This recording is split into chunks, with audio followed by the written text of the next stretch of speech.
Welcome, everybody, to UFO Man Live. My name is Tim, and tonight we have a returning guest, a very special guest by the name of SEV TOK. We've had her on the channel about 3 other times, but we wanted to bring her back because there's a lot of you out there that do not know her story or where it has progressed to today. So what we're going to do is introduce her as this. She is an author of a book, which is called You Have the Right to Talk to Aliens, which came out in 2018. It's also available on Amazon. So if you're looking for it, you can go there. She is an experiencer from a very young age. She is also a ufologist in my book, along with the fact that she's worked for MUFON. She is the master of ceremonies for the MUFON Symposium and is going to continue through this year, I guess. Also, she is a field investigator, or was a field investigator for MUFON, correct? Okay. Out of North Carolina, correct? Yes. Okay. And we want to welcome her to the panel. So please welcome SEV TOK. Hello, everybody. Yeah, I'm delighted to be here with you and all your viewers. Thank you. Okay, so tonight what we're going to do a little bit of, because a lot of people in the chat room may not have seen your other interviews on our channel yet. Could you start at the beginning, and I mean the beginning, when you first came to the United States? Oh, okay. All right. I'm originally from Istanbul, Turkey, and 99% of my family is still there.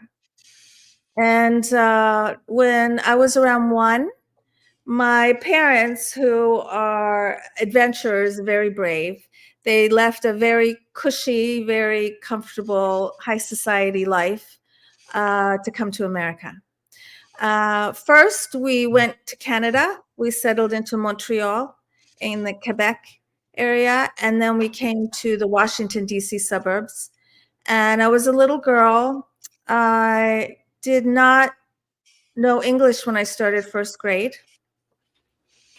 Yeah, so I didn't know English in that picture. That's in Canada. My sister was born in Canada.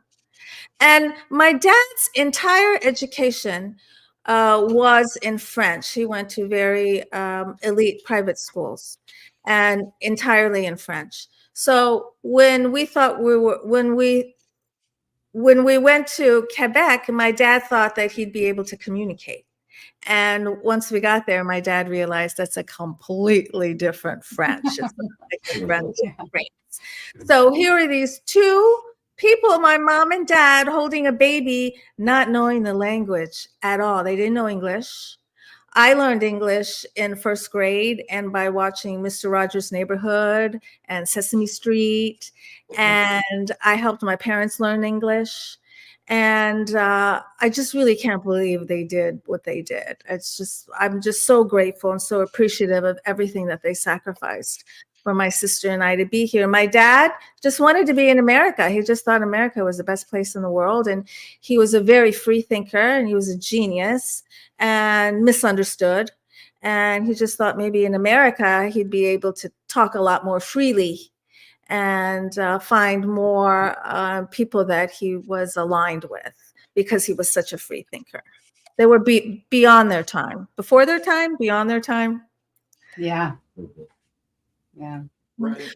So my first ET contact, my conscious ET contact, I tend to talk about my conscious ET contact instead of talking about anything that I experienced in a regression. And that's only because I don't understand what regression is. I think it could be a wonderful tool. I do suggest it for people who want it. You just have to be prepared for it. But because I'm not quite sure what regression is, I tend to focus on all of my events that I can consciously remember. So my first ET contact that I can consciously remember started at age 10, and it went on for a couple of years. And at night, so I was in 5th grade, I think, at age 10, I would find myself outside, and a spaceship would be coming. And each time it would come from a different direction. And it would come and hover over me, and it was so big that I could not see the sky. Wow. And I could see the lights under it and everything. And it would land, and I'd be so happy, happy, happy, because it felt like I was seeing a relative, somebody that I loved again. And it would land, stairs would descend, and this being would walk down. And it was always the same being, and he looked more human than not. He had dark hair and a dark clothes, and he was pretty young, 20s or 30s. And his ears were just slightly elongated, just slightly, but nothing like Spock. And I wasn't even into Star Trek or anything back then. So he was just checking up on me, making sure I was okay. And this went on so many times I lost count until the last time when I was around 12. And this time I was with a group of kids, and I had never been with a group of kids before. And we're all lined up, and we're watching the spaceship fly away. And we were extremely sad because we knew that we weren't going to see him again. Oh. And that's when I heard in my head, okay, get to work. You have a job to do. Now, I'm 12 years old, and I have no idea what that means. And so I pop back into my bedroom, like always. One of the signs of ET contact is when it feels like you're plopped back into 3D reality, and when you land back here, you're fully alert. There's no sleepiness, there's no grogginess. You're like, ding, you're awake. And so each time that would happen, and I would be confused because my bedroom and my life in my bedroom didn't feel as real as when I was visiting with my space brother. That felt real. This did not feel. And for a little girl, that was very confusing. And so I would tell myself, okay, you just have to forget about it and get dressed and go to 5th grade and try and be normal. That's what I tried to do for my whole life. I could have told my parents because they were believers and they're very open-minded, but I didn't. I don't know why I kept it a secret, but I just came out with it a few years ago. I kept it a secret for decades.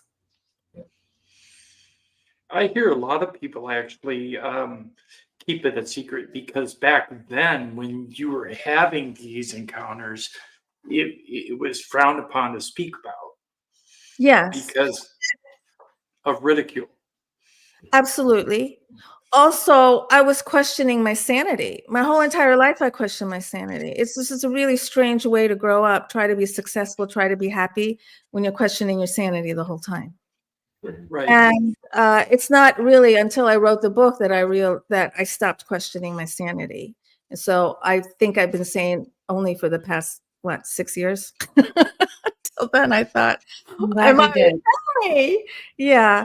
And the other thing is that, ET contact happens in an interdimensional, multidimensional way. So it feels like a dream, but it's not a dream.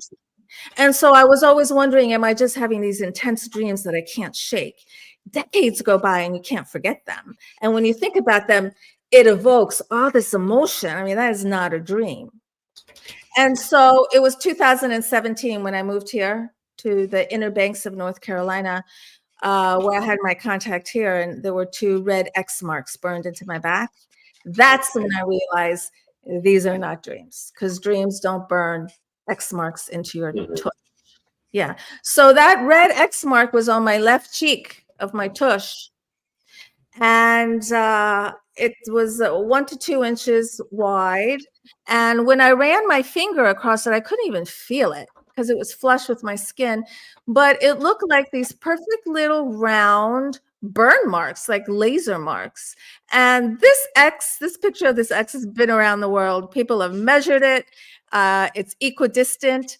And so far, No one has contacted me with an X. I'm trying to find other people who have been branded with X marks. So far, I haven't heard from it. I have never seen anybody else with an X. I've seen a lot of different marks, but An X. I've even had marks, but they're not X's. Yeah. That's totally different. It's almost like a targeting X, like they were targeting something on your body and they needed to put it there. Yeah. But didn't you Yeah, have I have two of them? Yes, because I refuse to believe that this X really happened. Because that was my MO for decades. I was just used to saying, okay, that didn't happen. You know, these geometric shapes on my body, those are bug marks. The weird lights in the hallway, I would just imagine everything. I just tried to explain away everything. So when this X showed up, we had just, well, I'm not with him anymore, but we had just moved here. And it was only my second morning in the house, and I was unpacking dishes, and I felt something bite my butt, and it hurt. So I yelled over to him, "Will you look at my butt? I think something bit it." And he looks at it, and there's just total silence. And I have this gut feeling that something's wrong. And I had this gut feeling that it was alien related because shortly before that, he and I together had this very strange event in Roswell, New Mexico. And all this ET stuff was new to him, but he was so supportive, so supportive, so supportive. I'm so grateful. And he sees the X and he takes a picture of it, and I'm shocked. We're both shocked. He's a very, very logical person. He was speechless. And I said to him, okay, we're just going to pretend like we never saw this. And he's like, what? I'm like, we didn't see it. He goes, okay. But I couldn't stop thinking about it because back then, my gut reaction was that it was the Greys because I had been in contact with the Greys before. And back then I didn't like them. I thought they were victimizing me, but I don't feel like that anymore. And that's because my perspective back then, just my perspective of life was through the lens of victimization. I was the victim, everything. I've been married twice, abusive relationships. Everything was happening to me. Everything was everybody else's fault. And so that's what I thought the Greys were doing too. If my ex-husbands are abusing me, so are the aliens. I don't feel like that at all anymore. And it's actually the Greys that helped me pop out of that victim vibe. So 9 days later, excuse me? Why would they mark you? What do you think the reason was? Everybody in chat is asking that. Yeah. Well, when I ignored it the first time, then they had to do it again. And so 9 days later, there was another red X mark on my right cheek. And it looked exactly like the first one, and then we're right across from each other. But this time, ding, I came back in my bedroom, and I had this download gush of memory. And I saw very clearly, it's like a little movie, that I was on this hospital type bed and I was on my side and I couldn't move my arms and I couldn't move my legs. And I was in a room I didn't recognize. And I felt something behind me and I could move my neck. So when I turned around, that's when I saw the Gray standing right here. Yeah, just like 2 inches from me, doing something to my back. And we locked eyes. I looked right in his eyes. And in my book, I describe it as looking into 2 pools of black oil. And there was no telepathic communication, which really scared me. Because in the past with the Greys, there was always telepathic communication. They gave me a lot of information. This time there was nothing. And that really scared me. So I turned my head back around. Ding, I'm in my bedroom. I get out of bed, I go downstairs, I wait for him to wake up. He always got up before I did, always, but not this time. And as I'm waiting for him, I'm very, very, very scared because I'm thinking if there's another red X on me, I'll lose it. I'm not equipped to take this. I can't take it. So I'm very nervous. And he comes downstairs and I tell him what I remember. And there was also something else in that memory that I had never, ever known before in any of my other contacts. And when I was on that bed in that room, I knew I was on the moon. So I tell him this, and then, will you check my butt? And he looks and there's silence. And I knew. And he goes, yeah, there's another X. And he took a picture. And I had an existential crisis. That's the best way to describe it. Yeah. All of a sudden, I just didn't know anything. I felt like I was suspended in nothing. I didn't know who I was. I didn't know what I was doing, talking to aliens in the middle of the night. What do they want with me? Why were they messing with me? Who are we as a human race? Like, what the hell is going on? Like, all these years, I've actually been talking to ETs all these years. Yeah. And it's just really hard to describe. And I felt like everything I knew about myself was completely washed away at that moment. And so I started to cry out of frustration. And he asked me, what can I do for you? And I had no answer. And so after I calmed myself down, for the first time in my life, I declared I need help. I'd never asked for help before, but I had no idea who was going to help me. I didn't know who's helping people who talk to aliens. I was so afraid of the grays that my whole entire life, I refused to watch movies. I refused to read books.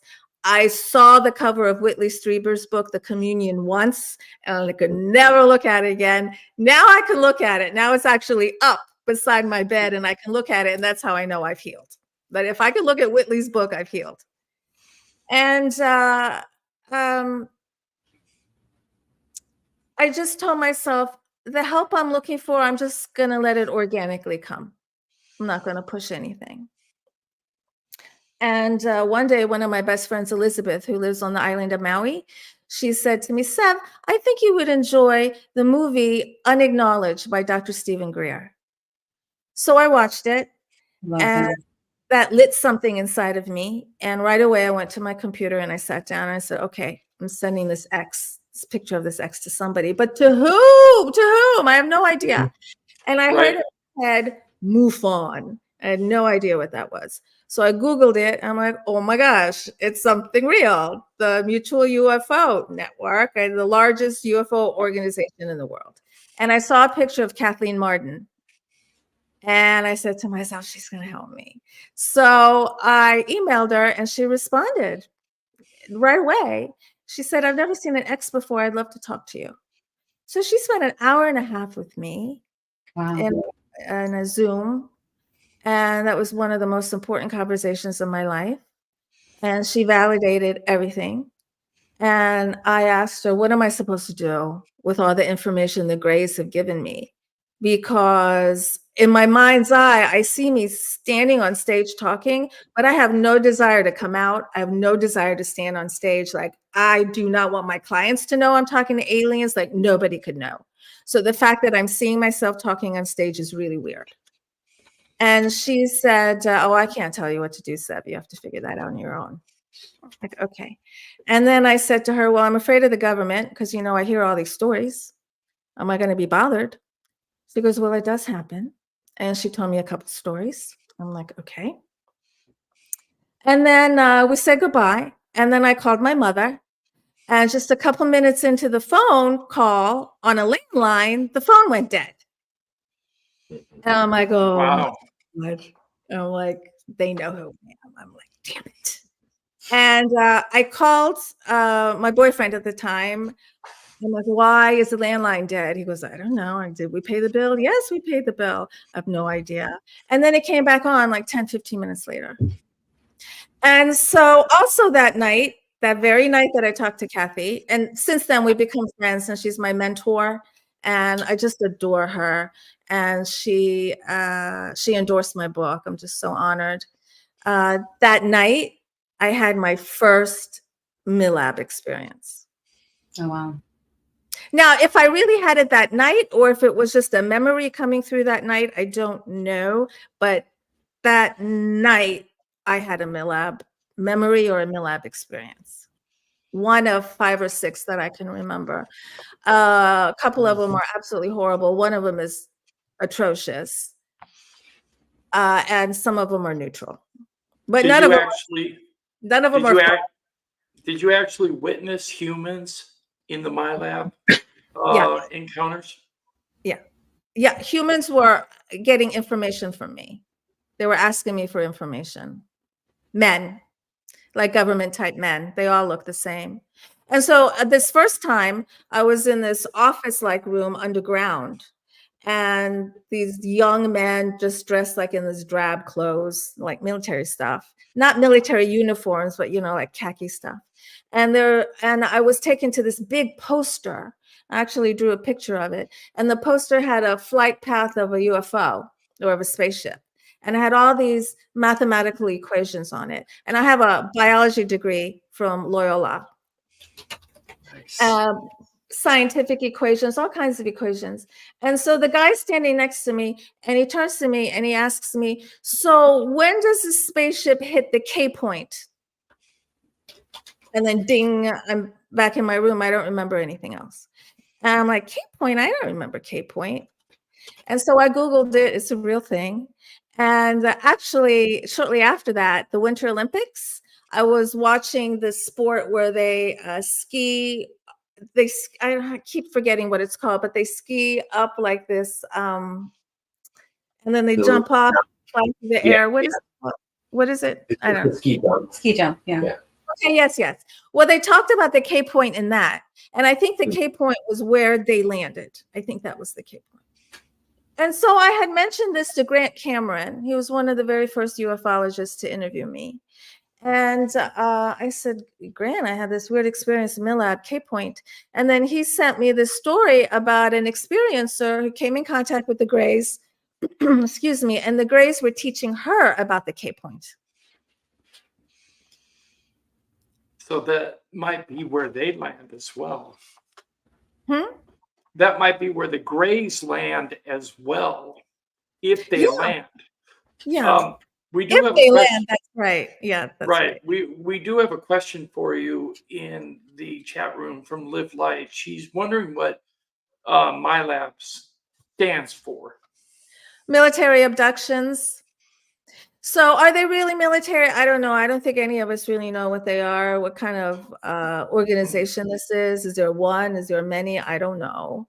But I have had experiences where there's humans, and I've also had experiences where there were aliens, Greys.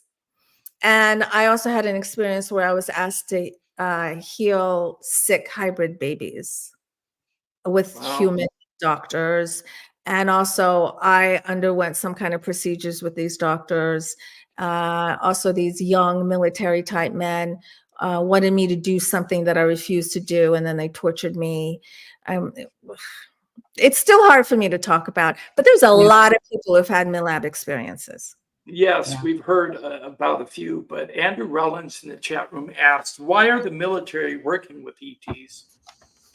I don't know. I don't know if it's the military, first of all, but let's call it the military. Well, there's a hybridization program that they're having. I was given information about the gray human hybridization program. And in one of my MILAB experiences, they asked me to heal these very, very sickly hybrid babies. And I don't know if there's a separate military hybridization program. I know there's different types of hybridization programs. And it seems like every time humans get involved, things get messed up. So I'm not surprised that if humans are trying to hybridize, they're creating these sickly babies because they don't know what they're doing. Whereas a lot of times people who are meeting the hybrids of Greys or other aliens, they're healthy children or healthy hybrids. So I just wonder, maybe our government is involved in hybridization. And it wouldn't be just humans either. It'd be all kinds of different animals and things too. Well, if the Greada Treaty was actually, in all actuality, a reality, right? Excuse me? If the Greada Treaty that was supposedly signed in 1954 at Muroc Air Force Base, if that's actual fact, then they did trade technology for abductions. So that could have also included assisting in abductions. I don't know, but I've read a lot about it, and that seems to coincide with the narrative. We do have a question here.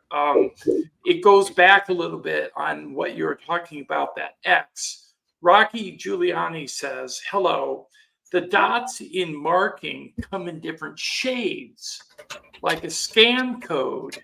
They mean something. I got to ask you a silly question. Have you ever seen other things? I did. Have I ever seen other things? Yes. What do you mean, Other- have I ever seen other things? Other ships, other craft, other marks. Oh, yeah. Yeah. Lots of marks on the body, geometric marks that still continue to this day. One time I had a scoop mark, a scoop mark when there's like skin missing. And Right. this is when I was still in denial. And it was right here. I looked down and I'm like, oh my gosh, I have a chunk of skin missing. There's no scab. It didn't even bleed. And a Yeah. paper clip, like I go down to my knees when I get a paper clip. And I'm like, how the heck is there like a chunk of skin missing out of my arm? I didn't even feel it. So I look at it, I'm like, oh, who cares? That's what I did. Yeah, denial for sure. Mhm, Yeah. mhm. I'm supposed to tell you there is a girl or someone in the chat that says that she's really excited about seeing you and Kathleen Martin in Dallas in July. Susan Alloway. Oh, Susan, thank you. That's such a nice thing for you to say. And I'm so glad you're coming. So at the MUFON International Symposium this year, I will be hosting an experiencer workshop on Saturday morning, and Kathleen Martin will be hosting an experiencer workshop Sunday morning. And I'm also presenting one of MUFON's top 5 cases of the year. It's actually my case. It's Cool. pretty sensitive. Congratulations. I talk about it after I present it because it's so sensitive. And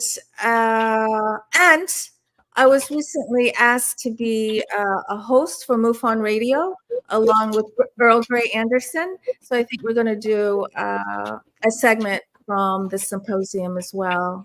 And so I'm really excited to host that show with Earl. Congratulations on that. Yeah. Second Star Survival in the chat asks a question. So what different characteristics do these hybrid babies have to normal human babies? What's the difference? There's lots of differences, and I help experiencers around the world. I'm an experiencer advocate, and if anybody has had an experience and they want to talk it through with somebody, you can contact me on my website, planetsev.com, or you can go to MUFON.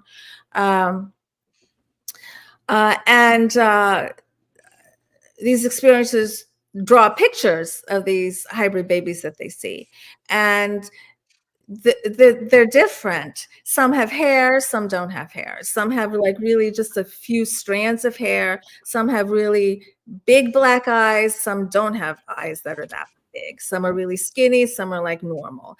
It's all very, very different. But one thing is for sure, that they don't look like a normal human being. And I don't know, maybe Odessa and Nos have also seen these new little kids that are showing up on Earth now, how a lot of them almost look like hybrids themselves. A lot of these kids are coming with, their eyes are a little larger, and some of them have really big heads. I don't know if you've noticed that, but something's going on. And these kids are really plugged in. Okay, I started Anna noticing it 20 years ago. Excuse me? Anna Stevens. About, Oh, go I'm ahead, sorry. Jen. Odessa, No, what? that's fine. I want to hear what Odessa's Sorry. saying. Oh, I was Go going to say I ahead, had Odessa. started noticing that about 20 years ago. I started seeing more and more babies that just had much larger eyes and kind of like wider tops to their head. Yes.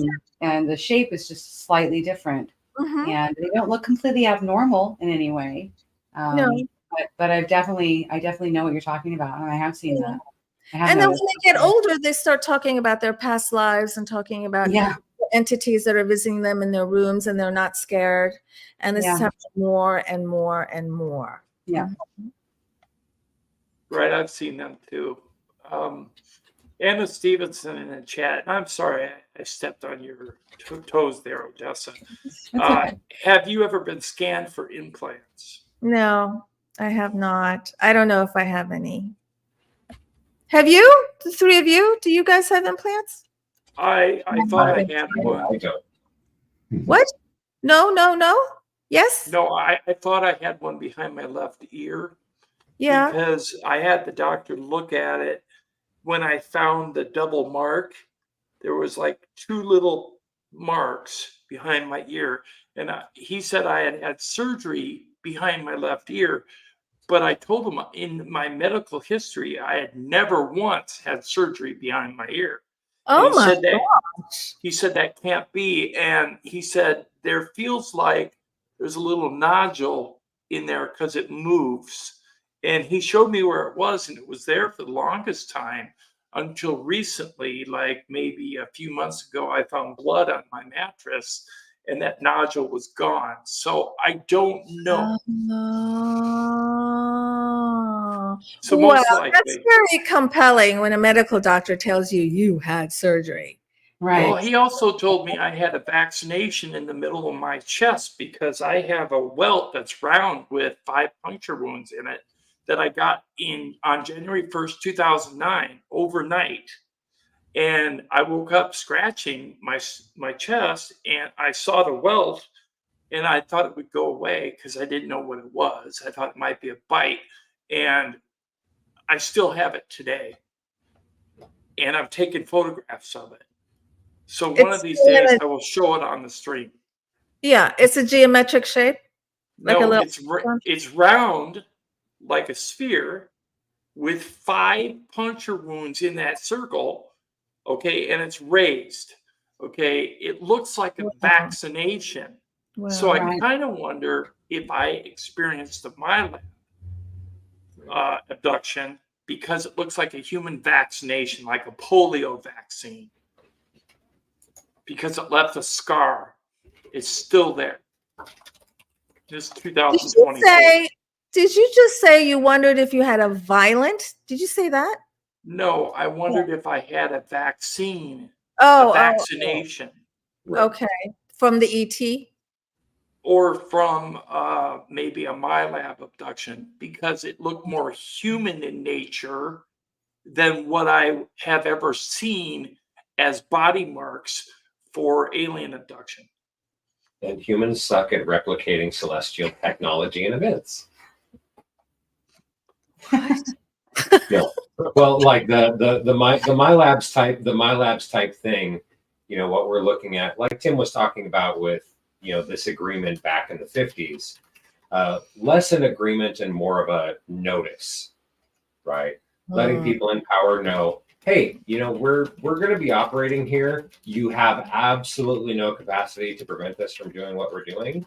We're just giving you notice. And as long as you don't interfere in what we're going to do, we're going to let you keep pretending like you run things. You bring up a good point, though, about feeling out of control or feeling like you have no control in these things. Mm-hmm. And so we all know we have a higher self. And it could very well be that our higher selves have decided that this is what we want to experience, whereas our lower selves can't understand why we would want to experience something like this. Right. So one of the most important work I do with experiencers is first for them to get it off their chest. It's very important that they at least get it out to somebody. And then I help them with their perspective. Your perspective really matters when you're looking back on your ET contact. What lens do you view life from? Like I was talking earlier, like how I saw everything through the lens of victimization, and that clouded everything.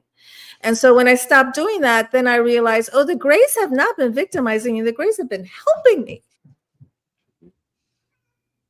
Sorry, my cats are running around. And now I forgot what I was saying. What were we talking about? The escaping the victimization mindset. Yeah. But the reason, it was because of something that you said, Nas. Feeling out of control, the higher self. Yes.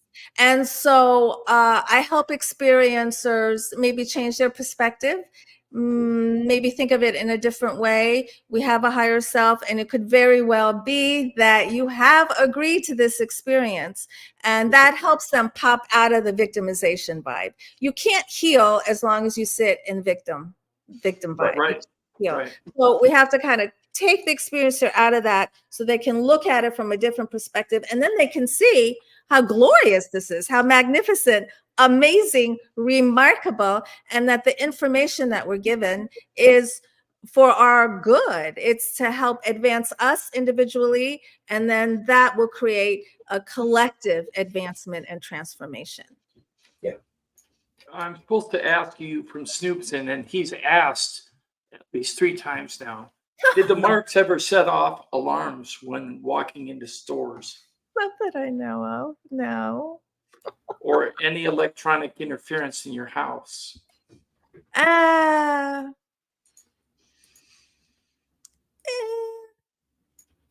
That's one of those ones when it happens, you pretend it didn't happen. Yeah, she's good at that. Yeah. Mhm. But going through the airport, the metal detector thing at the airport, the thing, it's always going off, and there's like nothing there. So I don't know what that's about either. I wanted to ask a couple questions about that alien you saw. In the picture that we put up a couple times now, and I'll do it again here, it shows multiple wrinkles. It's something that I've never seen described in an alien gray before. What was this? Was it the ripples as drawn, or were they something else? Well, there were ripples up there, and there were wrinkles. And so it was just a whole bunch of wrinkles stacked on top of his forehead. That's what Okay. that was. Yeah. And I haven't really seen a lot of wrinkles on other ETs pictures or drawings either, but I was 2 inches from its face.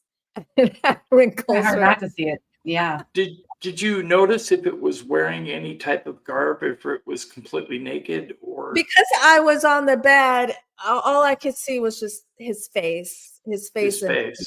that's it. I couldn't see anything below that. So you're saying that when you actually saw the cover of the communion book originally, it freaked you out because it was so much like what you saw? Well, Or at did the it just time, when I first saw the communion book, I don't know when that communion book came out. It was Long many time. years ago. Was I a little girl? I'm not quite sure. well, it was in the 80s. Okay. Back then, I didn't know really that I was. Back then, I did not have experiences with the Greys. I had experience with that being that would come visit me when I was a little girl. And I was Right. also having supernatural experiences at the same time as many experiencers do, because, they go hand in hand. I call it the playground of consciousness. And when you're Right. in the playground of consciousness, you're going to start playing with all beings play on the playground of consciousness. So we're not just communicating with ETs, we're also communicating with a variety of different beings and a variety of different astral levels, infinite amount of beings, really.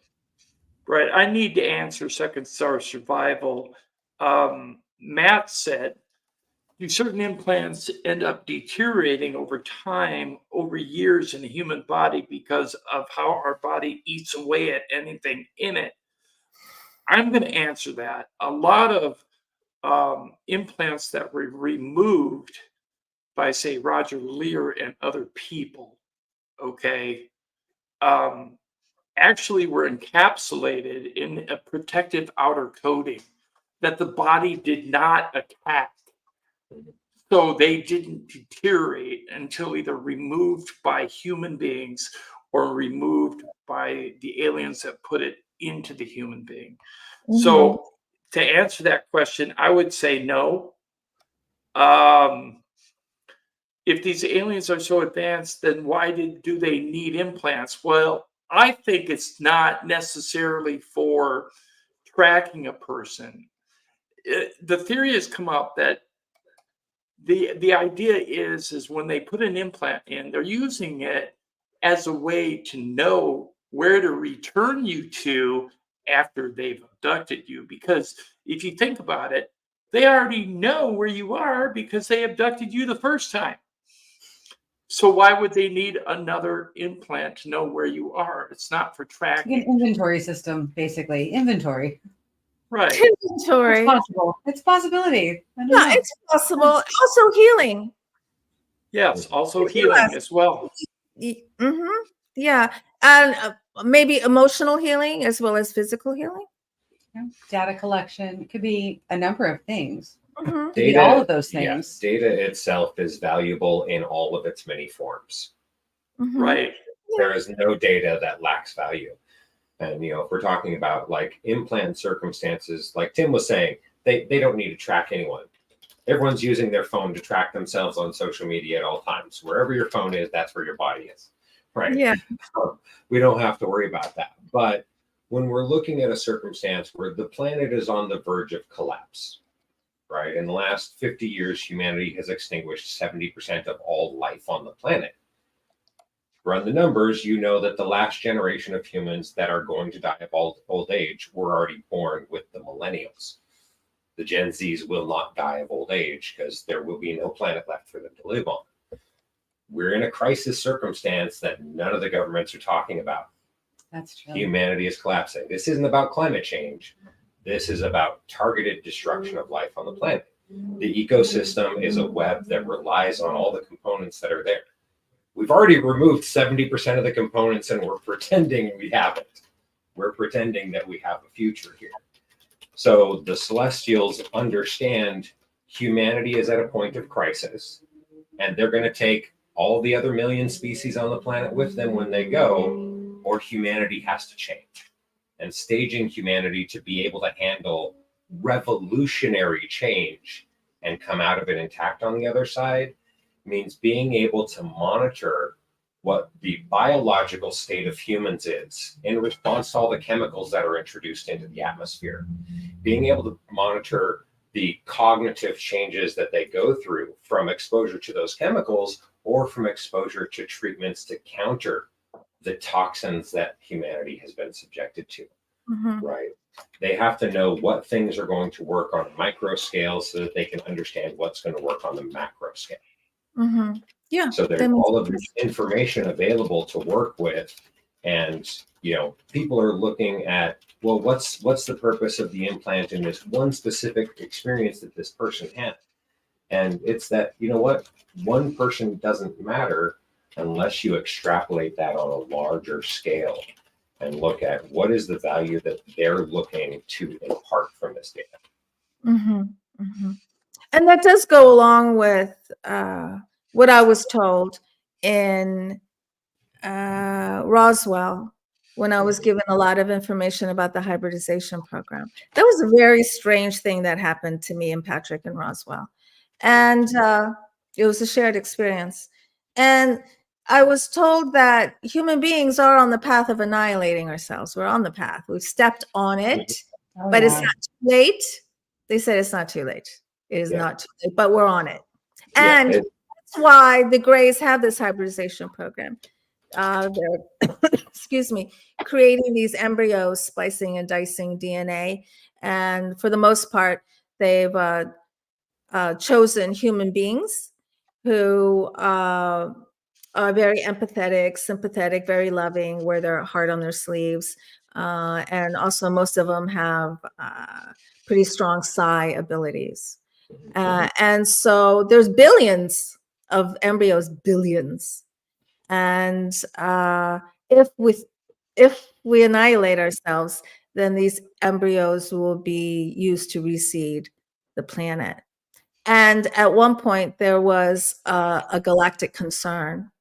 What if what we call evil beings got a hold of these billions of embryos, would they turn them into killing machines? And I was told these embryos are made to be so loving that they would make the worst killing machines. So that's not a good idea. And that's not kill you with kindness.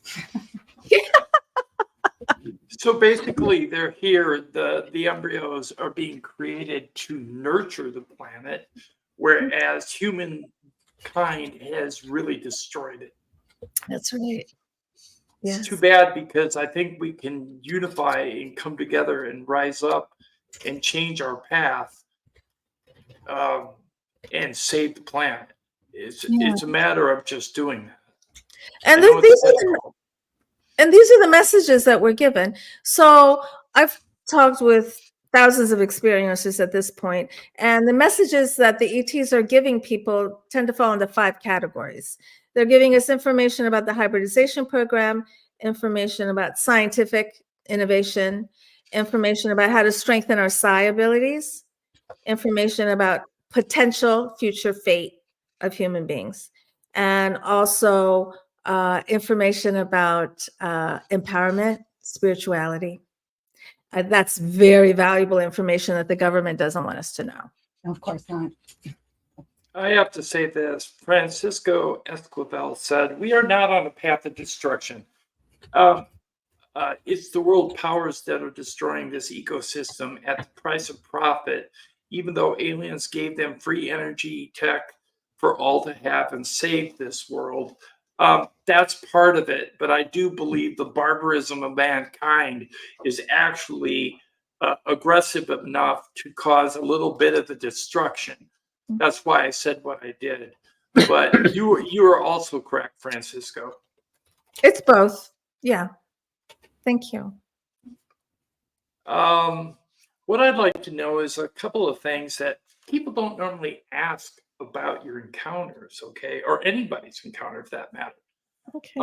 Can you describe the room where this hospital bed was?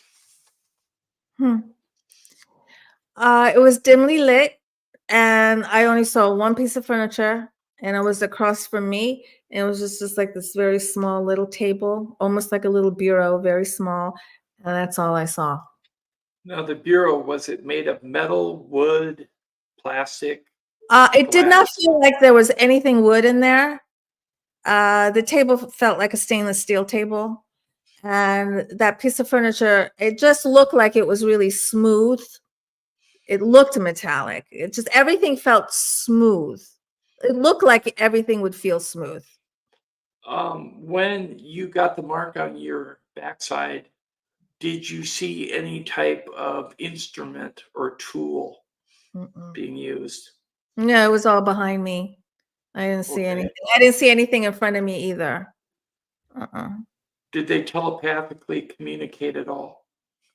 Not when they were putting the X on me. And that's what made it even scarier. Because when they're Okay. telepathically communicating with me, I don't feel as scared. But when there's nothing, it's like serial killer, murder kind of like thing. You go there. And that's what scared me so much.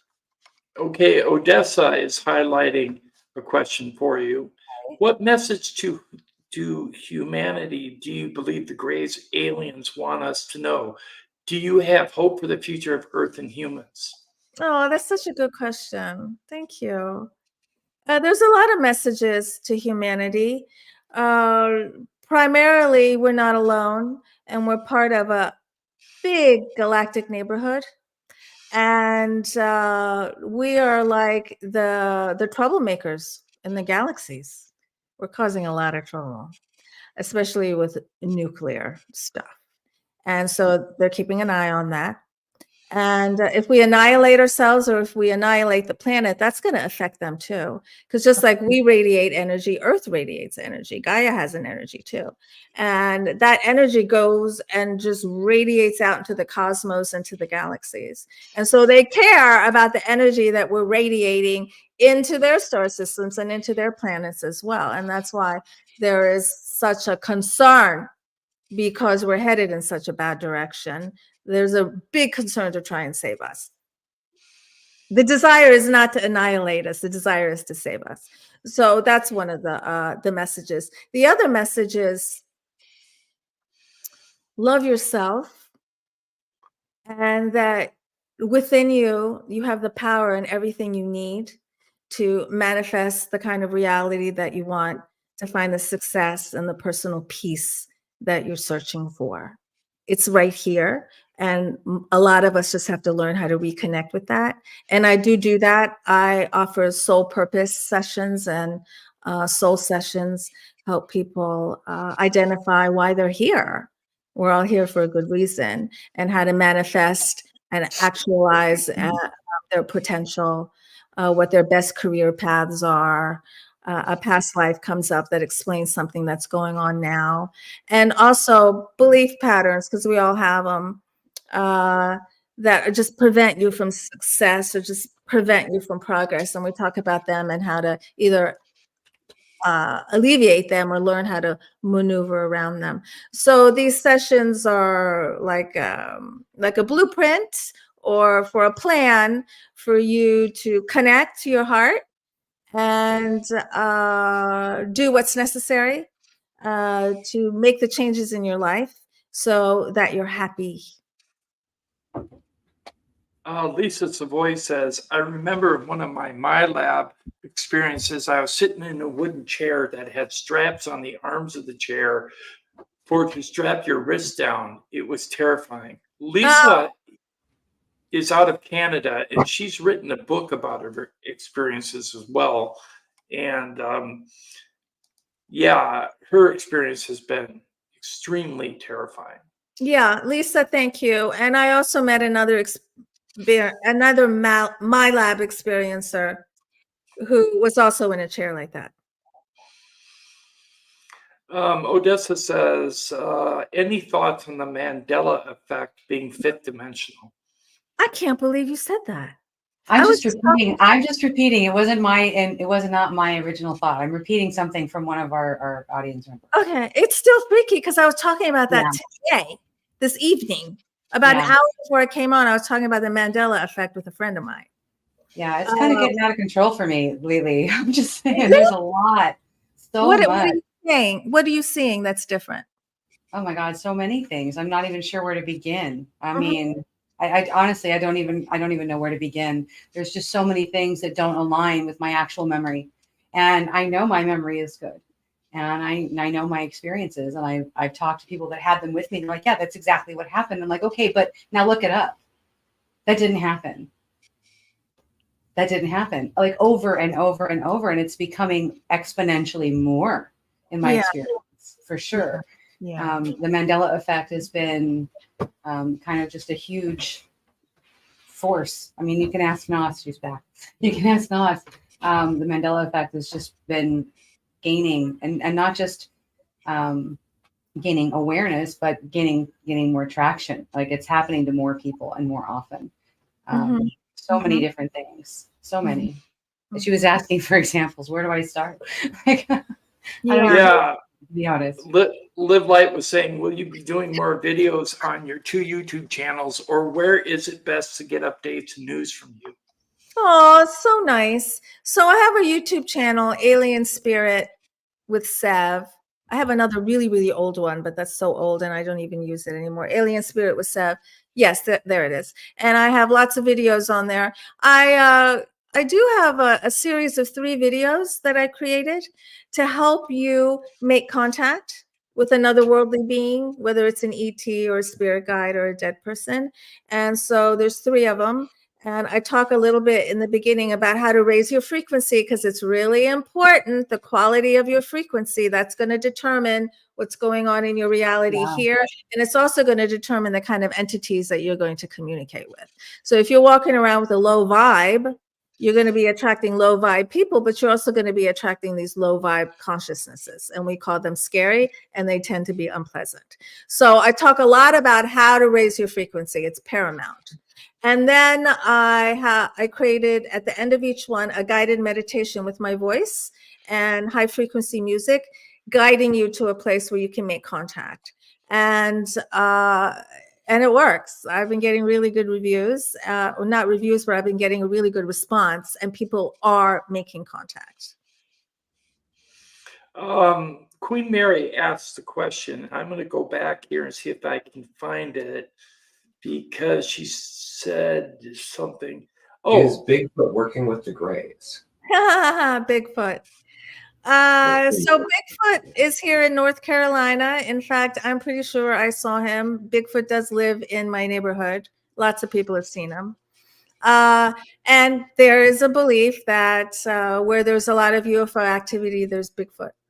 And there's a lot of UFO activity in North Carolina. It's usually one of the top 10 states in the country that has the most UFO sightings. Interesting. I've always been drawn there, and I've never been. Excuse me? I've always been drawn to visit and to be in North Carolina, and I've never been, to the point where my mom got it obsessed and like took a vacation there because I had talked about it so much when I was younger. Really? Where do you live? I right now I'm in Texas. I'm from Guam. I grew up in California and Western Washington. Wow. So Seattle, San Diego, LA. But yeah, I was born in Guam. One of the other places I've always wanted to go is Istanbul and Morocco. Those are two other places that are just really huge. My for me. God. So Wow. I would love to pick your brain about travel at some point, but yeah. Yes, I would love to. Going back to visiting North Carolina, I'm on the Inner Banks. I'm right on the water. I could like literally jump out my window, roll over a couple times. I'm in the water. But there's a really beautiful place in North Carolina called Asheville. Have you heard of Asheville? Yeah. That's an amazing place to go. I love going to Asheville. Yes, thank you, Esmeralda. North Carolina is a beautiful state. Mhm. I live out in the middle of nowhere. I'm not used to it. I moved here from Capitol Hill, Washington, D.C. And then I came here. It was like culture shock. And I wasn't supposed to stay here for very long, but things changed and I'm still here. 5 years later, I'm still here. I was only supposed to be here for a couple of years. And I've tried to leave a few times. And each time it doesn't happen. Like something grabs me by the ankles and pulls me back and goes, no. Because you don't have your right destination yet. That's all. right. You're right. And then you'll go. Yeah. Snoopson 100 wants to add that one interview he saw said that setting off nuclear bombs causes tears in the fabric of space, affecting something. Did the aliens say that same thing to you? Oh, well, thank you, Snoopy. They did not put it in those words, but they did say that, like I said before, it would have an effect. It would radiate out. Do you see my screen doing that? Did you see my screen flip? You don't see my screen flip? No. No, you're good. Okay. Tearing in the what did you say? A tear in the fabric of space, fabric of time? Right. Fabric of space. Possibly. It could be. Mm-hmm. Well, the Hopi said that when we set off the first hydrogen bomb, that it would cause the spider web that connected all the planets and all the universes together would actually tremor. Oh. And that's how everyone knows something major is happening on Earth, that we're all connected by a spider web. Yeah. Yeah. Oh, hello, Gato. I'm Kitty. Anyways, go ahead. No, I just said that's comment.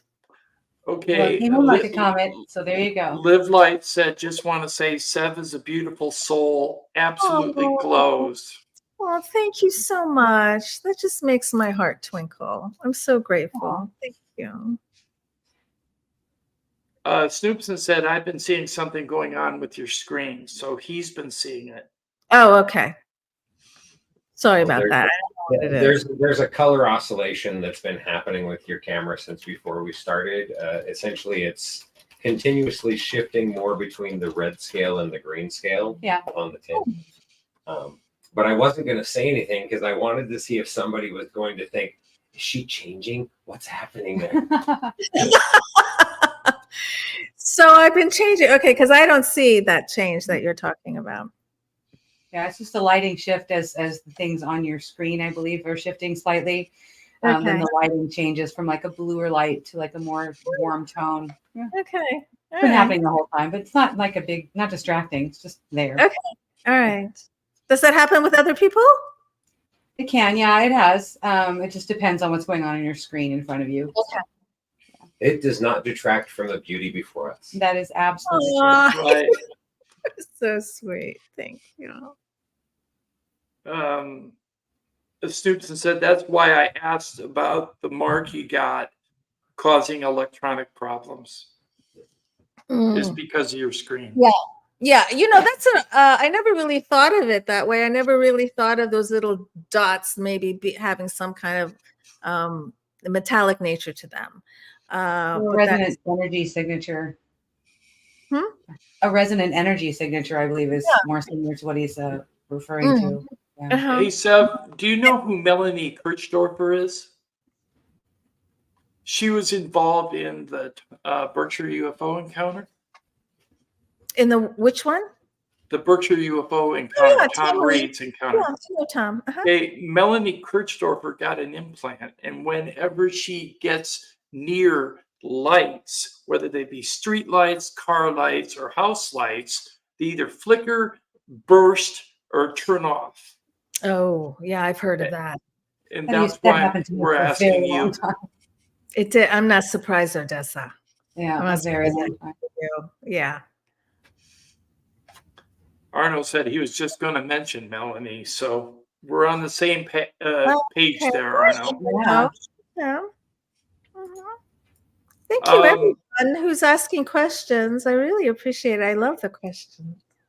Me too. One of our members wants to sell a part of the UFO. Is that okay? And I'd say no, I would keep it. Sell it.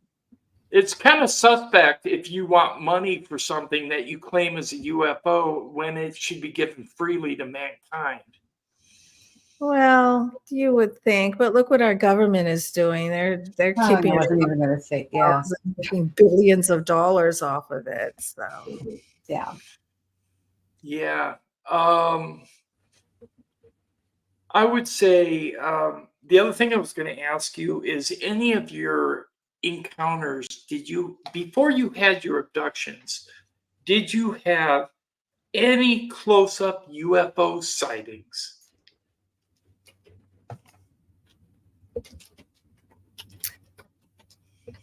my UFO sightings came after my memories of contact. Okay. I don't remember seeing a UFO before remembering contact afterwards. And I've seen a variety of different beings too. I've seen the same beings that Chris Bledsoe saw. Chris Bledsoe, he lives here in North Carolina too. He saw 3 different beings. I saw the same beings that he did. Also in my living room, not in this house, but another house that I was living in just a few minutes from here where I got the X's. One afternoon, I was sitting in my living room and these 2 light beings appeared in my living room in the middle of the day. And I just keep blinking like I can't believe what I'm seeing. And we had a discussion and they were gorgeous. They were very tall, 7, 8 feet tall, and they were just light. And I couldn't draw them if I wanted to, although I did attempt to make some kind of graphic drawing of them. But they're like undulating light, constantly like kaleidoscope beams of light. They were amazing, constantly moving. It was a variety of different blues, silvers, and every now and then there'd be like a spring green that would just flash right here. Nice. And first thing they did was their love. I felt their love, and it was so intense. It's the deepest love I have ever felt. It goes beyond the love from your mother. That's the best way to describe it. It was unbelievable. And then they said to me, and I was taking notes as they're writing. I mean, as they're talking to me, I was taking notes. And they said, when you look into our eyes, you look into yours. And then from there, they started giving me information about our DNA. Activating our DNA, why we would want to activate our DNA. They also told me about Tesla and Disney and Tchaikovsky, 3 men who I've always loved my whole entire life since I was a little girl. And they said that Disney and Tesla met and that all 3 of these men were in contact. They were downloaded information. And that when you listen to Fantasia, or when you watch Disney's Fantasia, that's an activator. It's not by accident that Tchaikovsky music is in Fantasia, because Tchaikovsky music is a DNA activator. He's my favorite. Mine Tchaikovsky's been my favorite since I was like 3. Me too. I like Tchaikovsky. Yeah, and so Fantasia is more than a cartoon; it's an activator, and Disney yeah. knew that. Yeah, it's amazing. I suggest watch it as an adult as often as you can because it's going to activate you. And what I mean by activating is what it's going to do is it is going to let's say strengthen or allow you to focus on the interdimensional aspects of your DNA. So there's a lot going on with DNA that our scientists don't know about yet, and it's very multidimensional. And our DNA exists in a variety of different dimensions. And some of us have only activated so much of our DNA, and some of us are continuing to activate those higher dimensions of our DNA. And when we do that, what happens is the manifestations of a higher activating or focusing on your the higher parts of your DNA. There's many manifestations to it, from losing the victimization vibe to realizing how the government has a thumb over our heads, to having this this need or this desire to know the truth about everything, including yourself. And that completely changes your life, because all of a sudden your perspective or your view is, I'm looking for the truth. And so what used to maybe be interesting to you or get your attention, you're no longer interested in. Your diet changes, the people you like changes, the music you change, everything changes. Your life changes, your reality changes. But it's all for the better. But it's a lot of changes. And so you just have to be used to these changes. You have to get ready for these changes. But change is a paramount part of success. If you don't allow yourself to change, you're not going to find the success you're looking for. So it's very important to allow yourself to change. We do have a question from the chat room from Rocky Giuliani. You ever used a remote viewer to fill in the blank parts of your memory? Huh? You mean asking someone else to discover my memories? Is that what he means? I don't know if he means remote viewer or regression therapist. Oh, okay. Mm-hmm. Yeah. Excuse me. So I've had that done a couple of times. I do suggest it if you want it. I think it's a good idea, but you have to be ready, because what comes through is intense.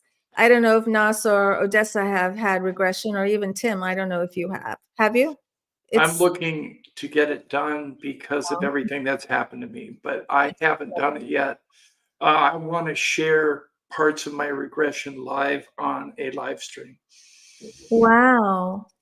So in my book, You Have the Right to Talk to Aliens, I dedicate an entire chapter actually to my regression, because after Roswell, I was so messed up. I didn't even tell you everything that happened in Roswell, but after Roswell, I was so messed up that I was just kind of like a zombie for months. And then I finally opened up to one of my friends, and she said, I know a regressionist in Virginia who specializes with experiencers. So I went to her. And then I wrote all about it in my chapter. But please, if you're going to have regression, please don't do it online. It's very important you do it in person. Right. It's going to be difficult for me to do it in person unless I can find somebody local. Yeah. I have been. It's not a good idea. Okay. In fact, in MUFON, I'm on the executive committee of the Experiencer Resource Team in MUFON, and we deal, there's only about 50 or 60 of us in the world in the ERT, and we deal only with people who've made direct contact with ET. And a lot of times these people want regression. So we have a vetted list of regression therapists, but no one's allowed to be on our list if they do regression online. Yeah, okay. All right. Good standards. Perhaps I can get on your list because I've had a lot of things happen and I need to talk to you about that sometime. Okay. Andrew Rollins says, I've learned a lot tonight. Oh, good.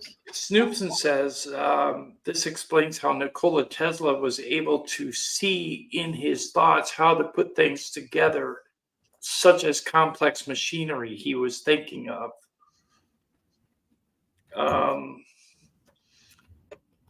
Rocky Giuliani says a remote viewer validated some of the strange stuff I need to write you. Email is listed on your site? Question Yeah. mark.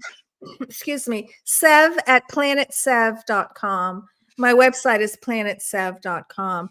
I actually have a planet in a star system named after me in the Star Wars galactic system.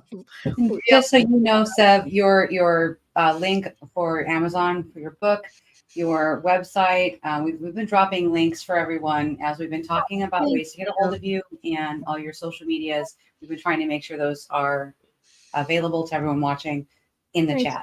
Yes, Of thank course. you very But not much. just me, Timothman is on it. He is the link king. He's wonderful. We love him for that. Oh, okay. Mm-hmm. Queen Mary says, Seb, you're amazing. Thank you. Oh, thank you. Wow, what a loving crowd you have. Wow. Yes, We have a great audience. We do. We have a great chat room. One of the things I want to show people is she also has, besides having the YouTube channel, she also has an active Facebook channel. You can go there and check it out, Facebook page. She is also the founder of an organization called Hollywood Disclosure Alliance. Can you elaborate on that? Yeah, this is a new group. I was asked to become a founding member. I'm very honored to be in it. And it's made up of UFO people. And you know these people, you know these names. They're highfalutin UFO people. And also people from the Hollywood. Emmy Award winning, Oscar Award winning actors, agents, producers, you name it.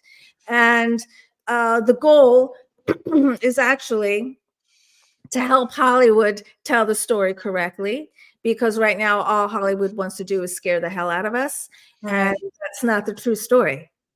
And so we also want to be a group where if someone is looking for an experiencer, they can come to us and we can say, well, there's Seb or there's someone else, or someone's looking for a producer or maybe a particular actor or something like that. We can offer those kind of that kind of help. But mostly it's to change the narrative. Yeah, it needs to be changed because Hollywood is steering us in the wrong direction. Nos, what do you think of that? I understand the complete web of social engineering systems that have been put in place to suppress humanity's consciousness. Mm-hmm. And that is one of those things where everyone thinks that Hollywood is very progressive because they're just looking at the standard social evolution elements. They're not looking at the background components that are there. Mm-hmm.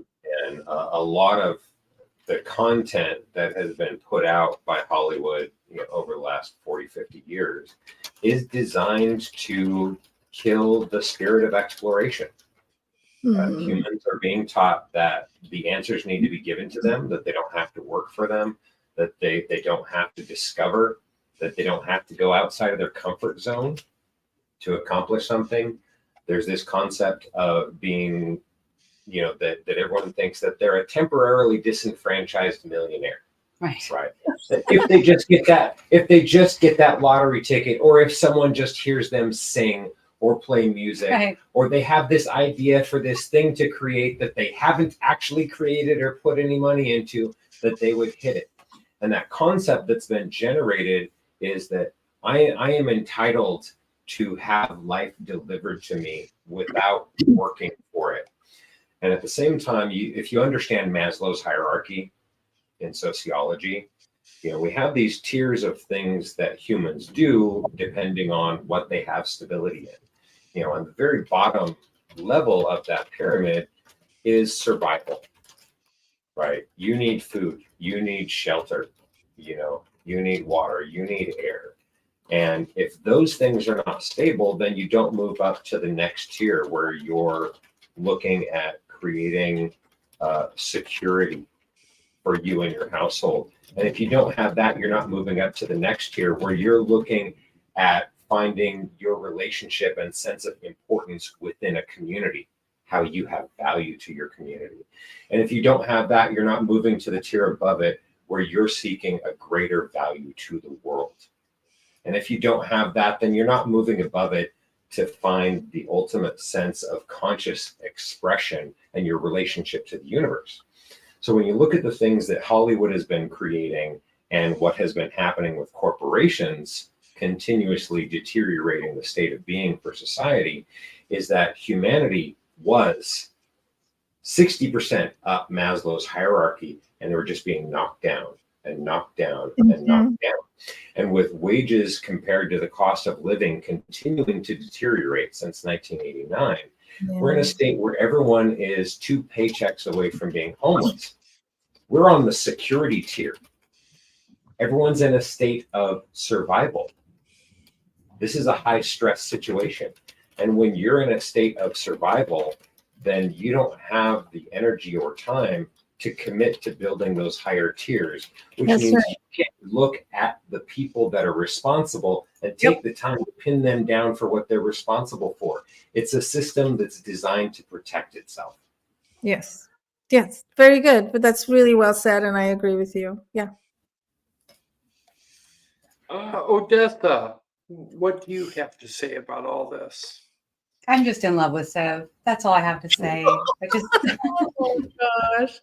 Thank oh no, you. you make me happy. You make me feel positive. You bring an amazing energy. You're full of information that so many people need to hear. I'm just so grateful to have you here. I'm just so glad that you came back another time. And I hope there will be yet another time. And if I'm ever in North Carolina, don't think I won't come knocking on your door. No, you better. You better. Yeah. All four of us will show up. We'll be at your door. Well, I'm not bringing anybody else. Sorry, I'll drive myself. I'm so sweet.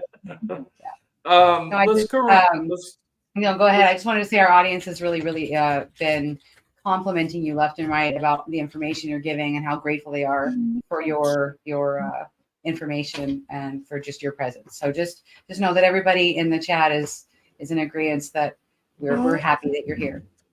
I do have to add this. Esmeralda, who has come back to our chat room. Thank you, Esmeralda, for being here this evening. Really appreciate it.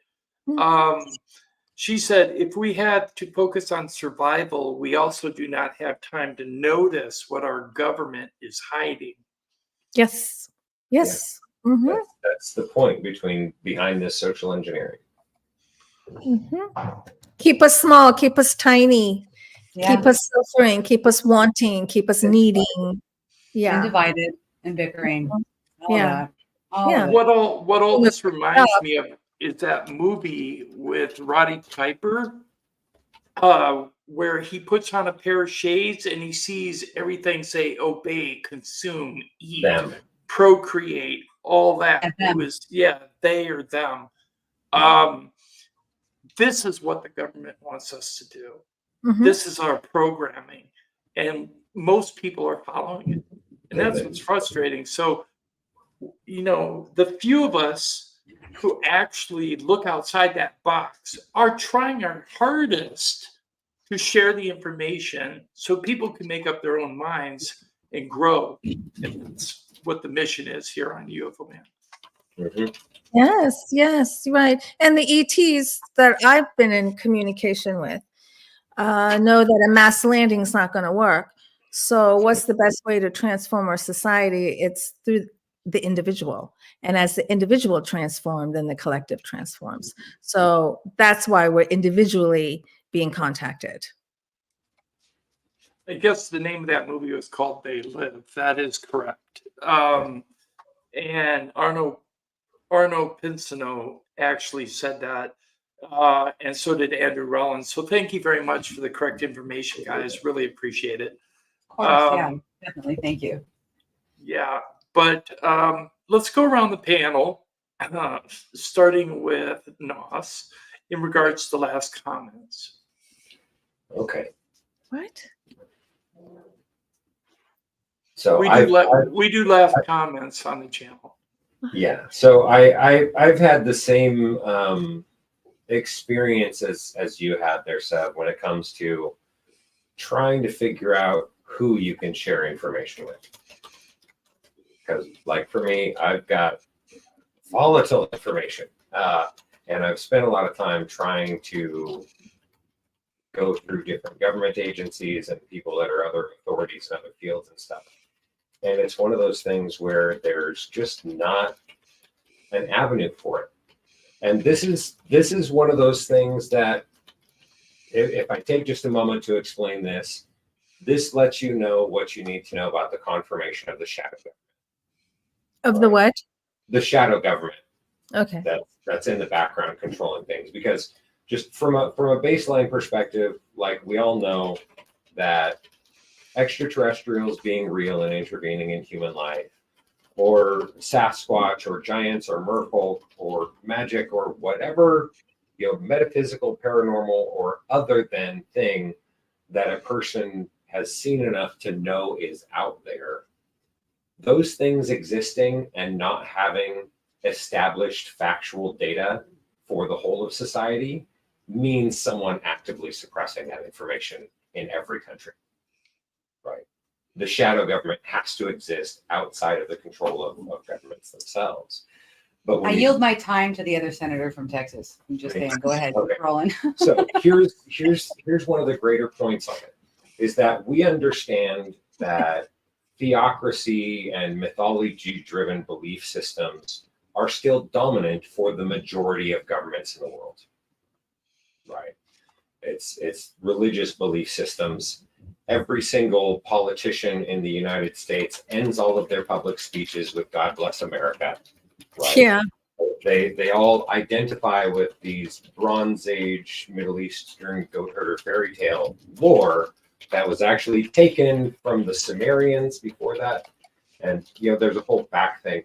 We already have all the information that establishes that, right? But when these people are existing in a state where they're declaring that they believe in this old lore and that it is their entire belief system, their system of values, and they're driving politics based on that, and their entire belief system that is based on contains metaphysical events, contains supernatural events, contains mystical beings, creatures with power, miraculous or supernatural things that are happening.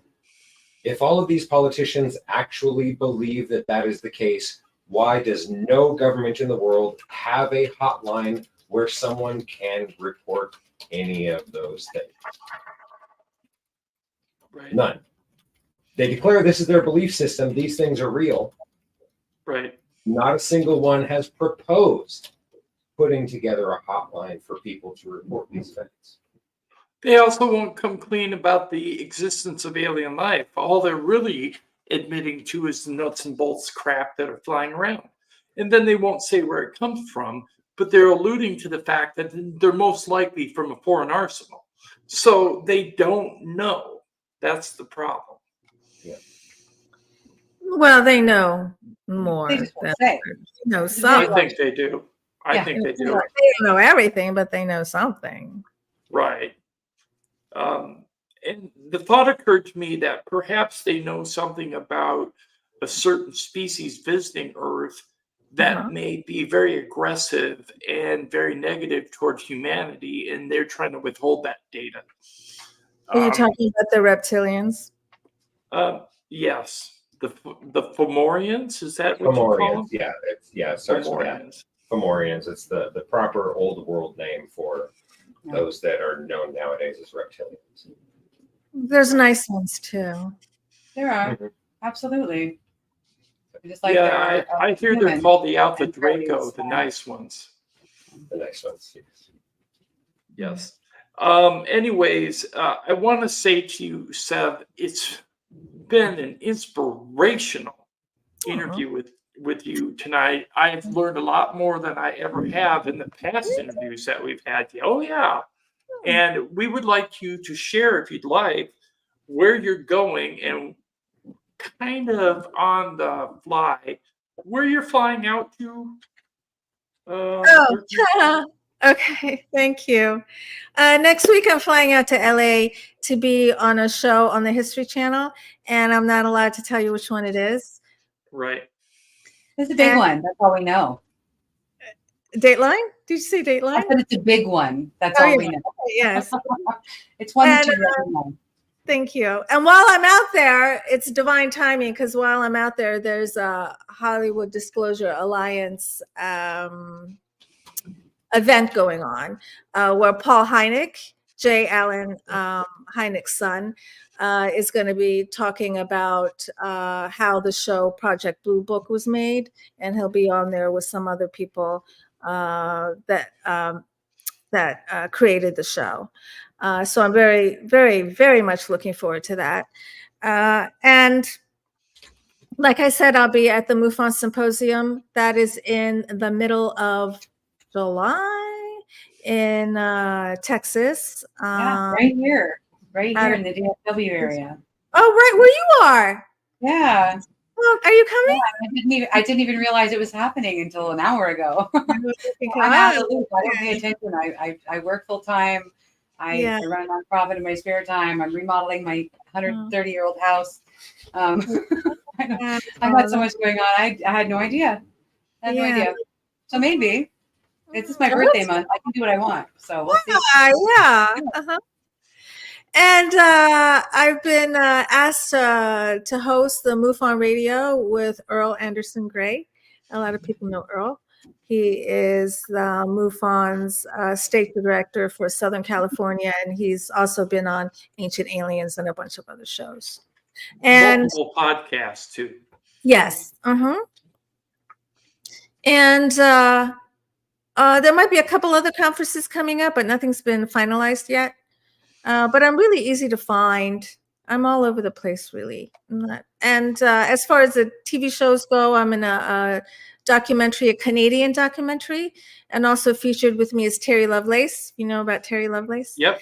And the show coming up in LA. And also last summer, I filmed another show for the History Channel that's going to be coming out soon, but I don't know the date of that.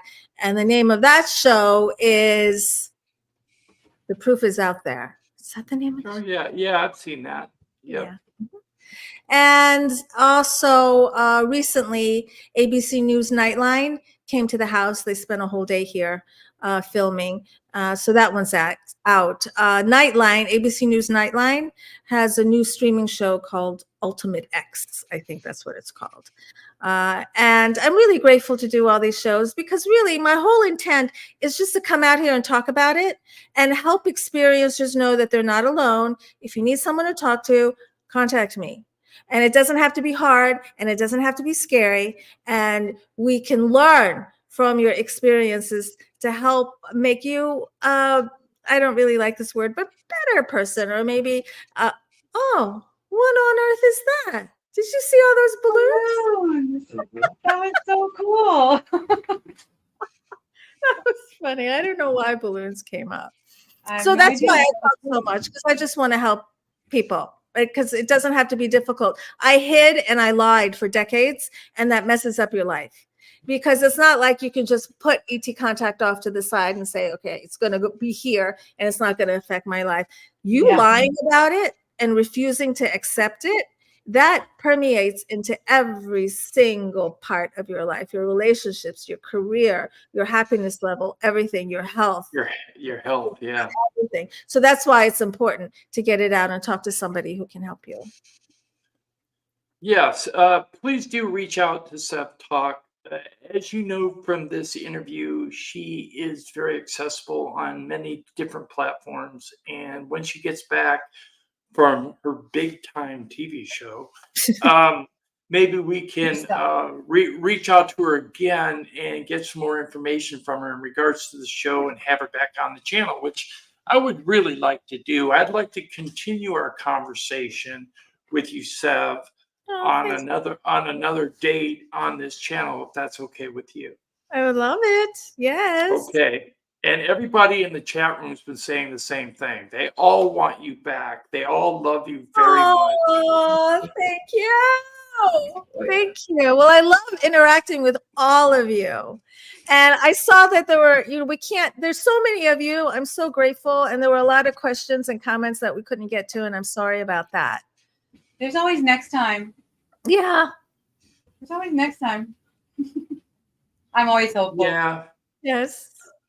So what I'm going to do now is I'm going to say thank you to everybody in the chat room who participated. We really appreciated how well you engaged with SEV. We tried to answer all your questions. Hopefully we did a good job. Tim Mothman, thank you very much for putting out all the links. Thank you. We know, see, he says Sev is my friend. So there you go. Yeah. Gorilla Gamer says first edition. So love your shirt, Nos, Gorilla Gamer. Dungeons and Dragons. You're welcome. Okay, so I want to thank everybody who watched online and everybody who participated in the chat room. And next week, we're going to be doing the live stream on Thursday, the 14th, rather than Wednesday, because I'm taking Wednesday off. Wednesday is my birthday, and I do not want to do a live stream. Happy birthday to you. Happy birthday, happy birthday, happy birthday to you. Thank you, Odessa. Thank you very much. Yeah, I'll be 21 with experience. What I was going to say is, the other thing I wanted to say is this past week, I had, or not this past week, but last week, I had a friend by the name of Greg who passed away at the age of 71 from a heart attack. I want to extend sympathy and empathy out to his family from all of us on the UFO Man team. So sad that happened, but please accept our condolences.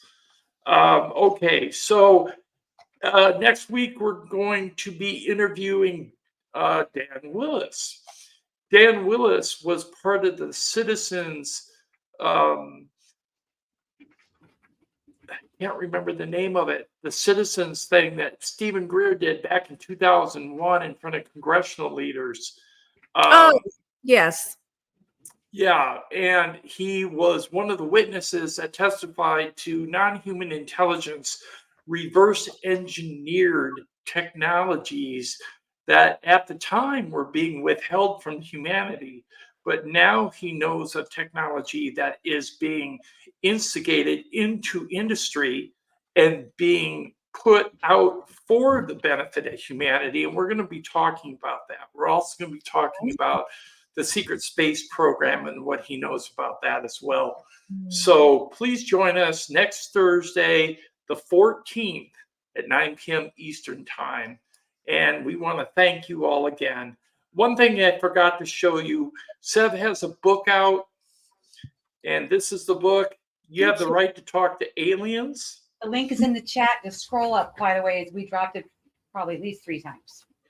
Yes, it's available on Amazon and Kindle. So please get a copy of it. Maybe if you purchase the paperback version, you can send it to her perhaps through her website and get her to sign it and send her some postage, and that way you'll have a signed copy. Okay, thank you everyone, and I want to say thank you very much for being here. I really appreciate it. And as soon as I can move something here. Okay, so we're going to see you next week. Bye. Take care. Bye, everybody. We would like you to join us on Thursday, March 14th at 9 p.m. Eastern Time for an interview of Dan Willis. We will be focusing on his extensive knowledge of non-human intelligence reverse-engineered technologies that could benefit humanity, such as the MIDI pod beds. We at the UFO Man team hope to see you there. Thank you for watching, and good night.